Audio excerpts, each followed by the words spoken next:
Patricia Carl, welcome to the Human Capital Innovations Podcast. Thanks for having me, John.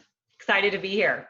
Yeah, I'm so excited to have the chance to talk with you. You have a really great background and really expertise in an area that will be super beneficial to the listeners.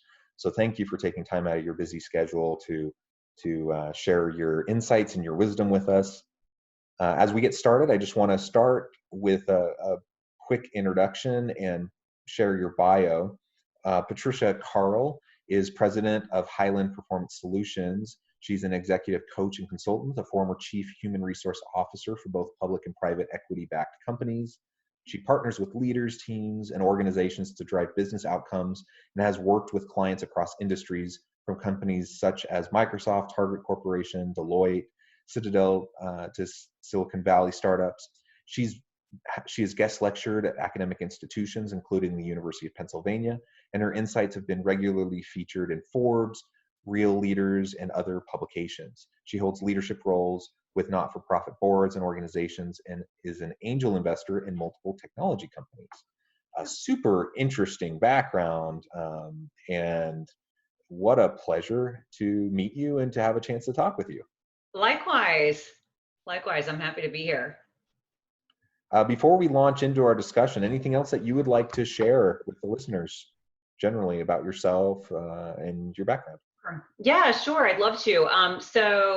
As you mentioned, I spent a long career in HR, but what probably doesn't come forward in my bio is that I'm also a trained therapist. And so what's really nice about what I'm able to do now in terms of executive coaching and leadership development is it's this nice intersection of psychology and work and business. And so it's sort of like a full circle moment for me to be able to bring those two elements together and do the work that's really in my sweet spot. Yeah, that is super interesting. I come from a family of psychologists and therapists. I'm kind of the oddball person that kind of I feel like I do similar things, but I do it in the corporate business realm. But you do both. That's really cool. What a great blending of expertise. Yeah, and sort of germane to what we're talking about today. When I went into HR after getting my license to practice therapy, I thought, well, gee, I'm not sure if I'll ever use it, and boy, did I use it. I mean, it's just one of those set of skills that's really transferable and helpful, because it's when I'm saying this knowing that this is an HR thing to say, but business is all about the people, and if you are able to connect and relate and support and motivate people, then you've probably won the battle. Absolutely, I completely agree. And I'm in business. I play the dual, scholar practitioner role. I'm a faculty member. I'm department chair and professor of organizational leadership. But my PhD is actually in sociology, and so I have a bit of that interdisciplinary background. That I feel like does help inform a lot of what I do professionally and academically. Absolutely, for sure. Well, excellent. Today, I mean, there's a lot of things we could discuss, but one of the things I thought would be really fun to dive into with you is to talk about EQ and emotional intelligence, emotional quotient, understanding the role that plays in organizations, and how individuals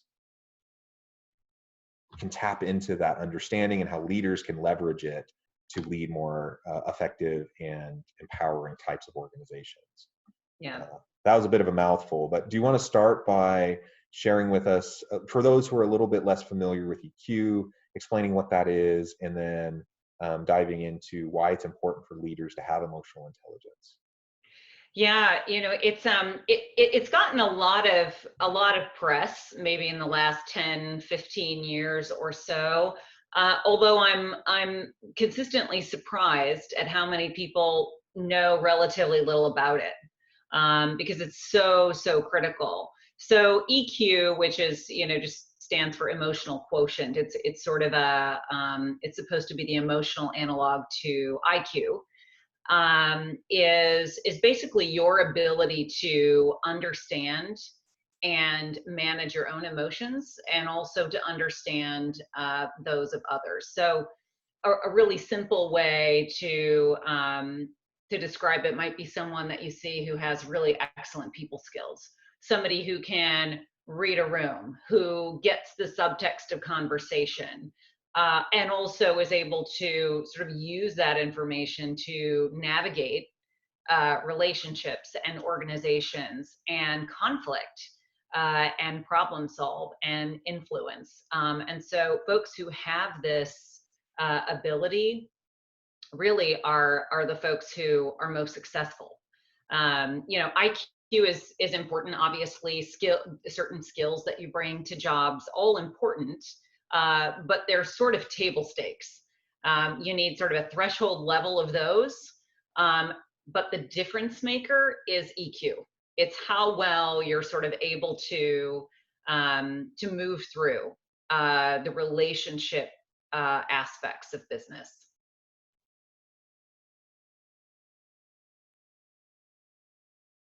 Sorry, I'm trying to juggle muting, unmuting Okay. with kid distractions. Great overview of the importance of EQ and emotional intelligence. I completely agree. It's so vital. It's so misunderstood and underunderstood in organizations. And I think as a jargon, I think a lot of leaders know it. Like they know the terms, but they don't really know what it means or why it's important. And or at least they don't buy into it enough to feel like it's something that they're going to put the effort towards, to develop that skill set so that they can more effectively lead their people. Um, Interesting. It's interesting because I think you're right. A lot of people are sort of familiar. What I do hear, with some regularity from leaders who, where it becomes sort of evident in the coaching engagement that this is the area they really need to work on, is I get some version of, well, isn't that kind of touchy feely, right. and Yep. and I want to make sure I don't lose my edge. Right. Uh, that's what works for me, and what you sort of have to reframe that for them and explain that actually EQ is the edge, that Yeah. Yeah. they need. So, I mean, you've spoken to this a bit already, but particularly in times of tremendous change, and I think now qualifies as one of those times where the whole world is kind of upside down, and so many people are either out of jobs or they're working from home, virtual work, and leading people in that kind of an environment is a bit different. And certainly, regardless of the specific dynamics of the workplace right now, we're just in a situation of tremendous change. We're in a situation of high anxiety. So, how can leaders utilize emotional intelligence to better lead during these types of times? Yeah, I would say it's sort of the must-have toolkit, in times of upheaval and significant change, and certainly we're experiencing sort of change on steroids, but I think you would agree that change is really constant in the corporate world. The speed of change has increased dramatically anyway. And so folks who are able to, really develop their EQ are able to better support their teams and help them move through change and transformation in a way that's much more effective than those who perhaps are not as high on the EQ scale. So to give a little bit more detail around that, I think, you have one of the big pieces of EQ, probably the cornerstone, is knowing oneself, and managing oneself. And so, and that's just critical for leaders. Whether you're going through change or not, it's really critical for you as a leader to show up in a way that is consistent, and even, to your team. So you don't, I'm sure a lot of people who might be listening have had leaders who tend to be more volatile, who might sort of, ride the roller coaster of emotions, and that can be really disconcerting for a team. It can actually make the upheaval worse for them, because now they're trying to react to what's happening with their leader, as well as deal with whatever they might be experiencing. And so, leaders who really can map their own inner emotional landscape and manage that, can show up in a way that allows them to be more present for their teams. Yeah, I love that. Self-awareness, critical self-reflection, I think are such important critical um, abilities and tools to lead generally, but certainly it's a critical part of emotional intelligence. And I can't truly know and understand others until I truly know and understand myself. Right. And it's kind of a reciprocal process, right? The more I know about myself, the more I can learn and know about others, and all of that becomes a foundation of effective and successful, sustainable leadership. Yeah. And to your point a minute ago about the leader who has the edge, they pride themselves on that edge, and I always come back to it's easy to get compliance Mhm. through my leadership style. Right. It's hard to get commitment through my leadership style. Right. And which one is sustainable? That's the question for leaders. And compliance-based leadership is not sustainable. And so even if I feel like my edginess can help to get the immediate results that I want, it's not going to help me create a long-term sustainable organization. Right. Right. It's a shorter term. It's effective short term, if that's what you're looking for. But you're right, it's not as sustainable. And I think there's something about leaders who are attuned to themselves. It makes them, they usually have a higher degree of humility, and they seem a lot more, I think, accessible to their teams, versus the leader who prides him or herself on having the edge, or um, who sort of shows up in this, with a set of armor all the time. Just having some of that accessibility, and vulnerability and humility allows the team to have that themselves, and to be able to say things like, I'm struggling here. This is hard for me. Can you help me try to navigate the situation better? Yeah. It gives them, I think, permission. Yeah, I love that. So what can leaders do if they want to develop higher EQ, and have really build that muscle of emotional intelligence? Hmm. Yeah, I mean, I think there are certainly people who come by it easily. There's, the nature nurture arguments. I think some people are maybe more naturally wired that way, and or have had a set of experiences in their lifetime that have made them sort of higher on that scale. But having said that, people can develop it, and it just takes intentionality, making sure that I think the best thing to do is to start with understanding, yourself and your own blind spots. What am I good at? What am I not so great at? What are my opportunities? And the way to do that, there are multiple ways to do that, but I think the most effective is to get some kind of 360 feedback, whether that's something formal, like organizations do it internally. I do it as an executive coach. But if that's not an option for someone, they can also do it themselves. Ask friends, their sort of circle of trust, and say, what do you think? What am I good at? What am I not seeing about myself? What are my blind spots? And then the key is to be humble and listen, and don't be defensive, and give them permission to tell you. Because I think that's the piece is none of us see ourselves the way that others see us. So being able to get that kind of input gives us just a better view of ourselves, and gives us, sort of identifies the areas that we might need to work on, to get better at being that accessible leader who can be more supportive to our teams.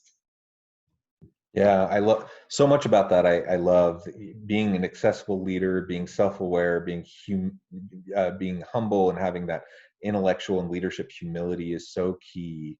Um, Being someone who doesn't feel like we have all the answers, but Right. someone who can actually take that humility, leverage it to ask all the right questions, Yeah.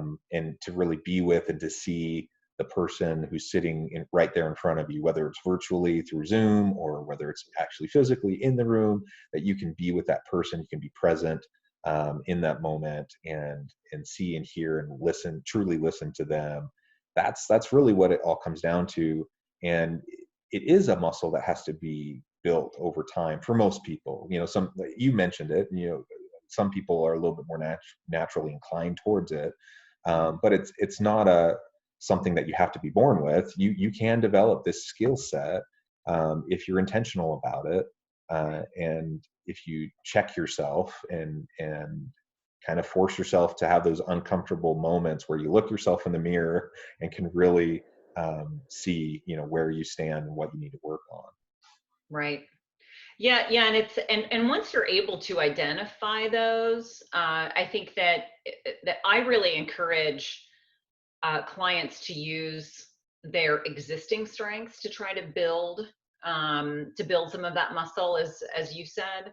So one example of that was, I had a client who was in a field that required exactness, very regimented. I think maybe the team would say rigid, and could be very efficient in his dealings with the team. It was sort of all business, and nothing fluffy, in his terms, right? Fluffy meaning conversation and any sort of emotional discussion.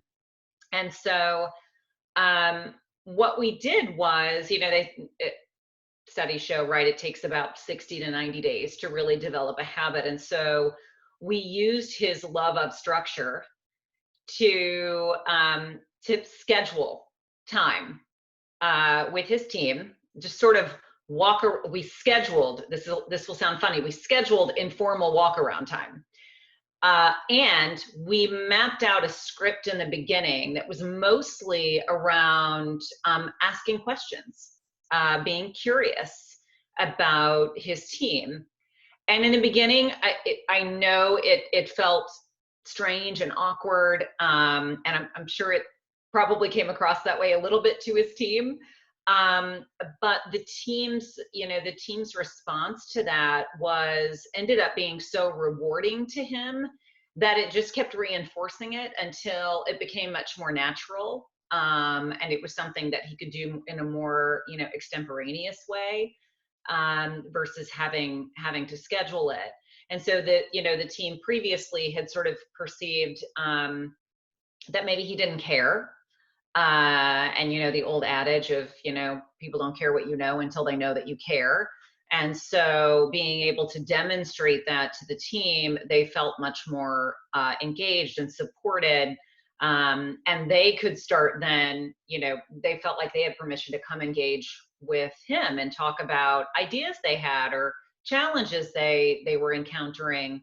And that just opened up this sort of new dimension to the relationship that was really rewarding, I think, on both sides. I love that example. Someone that it definitely didn't come naturally to, but they just a matter of being deliberate and, like you said, maybe a little clumsy at first, a little awkward. And people aren't quite sure what to make of it, but it doesn't take very long for people to.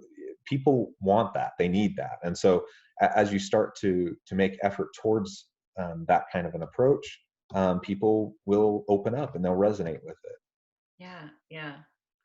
Yeah, it's I also think there's, this going back to sort of the knowing oneself and managing Yeah. oneself. I, I had an example of a client who, um, you know, for my previous reference, sort of rode the waves, and was very thought he was showing up authentically. So we all hear a lot about authentic leadership, and that doesn't necessarily means putting it all on the table. And he was doing that, and so his team, that caused a lot of stress for his team. He was an oversharer. Is that what you're saying? An oversharer. He was an oversharer, and sort of wore all of his emotions on his sleeve. And so in some ways the those interactions then sort of became about him and how he was feeling and how he was processing things, which made him less available to his team and to support his team. And so we worked on centering exercises before meetings so that he could sort of show up in a way, verbally and non-verbally. People pay attention to all of your cues, but to show up in a way that was really present for the team. So it's, these are just a couple of examples, but people can develop this. It just takes, again, that intentionality, and then making it a habit until it becomes more natural. Wonderful, wonderful. Well, time has flown by. I think we're about out of time, which is unfortunate because this has been a really interesting conversation. And I would love to be able to go deeper into these topics with you at some future date if you're willing and able to come back on. I'd love that. I could talk about this all day. As could I. Such an interesting topic, and so timely, so important. Organizational leaders, Yeah. especially in this time of pandemic and virtual work, I think it's even a greater challenge on finding those connection points and helping people who are socially isolating still feeling connected to the workplace and effectively managing their performance. Requires a heightened level of emotional intelligence at this time. Yeah, it's more important than ever. Yeah. Well, thank you so much for joining us. Maybe as we close, could you just take a minute and tell the listeners where they can find you and more about you and get connected with you professionally? Yeah, sure. Patricia Carl on LinkedIn. My website is highlandperformancesolutions.com. And happy to talk with organizations or individuals about coaching and leadership development. Wonderful. Well, thank you again for joining us today. I encourage the listeners to go find out more about you and get connected with you. And I hope you stay healthy and safe and that you have a wonderful week. You too. Thanks, John. It was such a pleasure. Yes, thank you. Bye bye. Here, bye bye.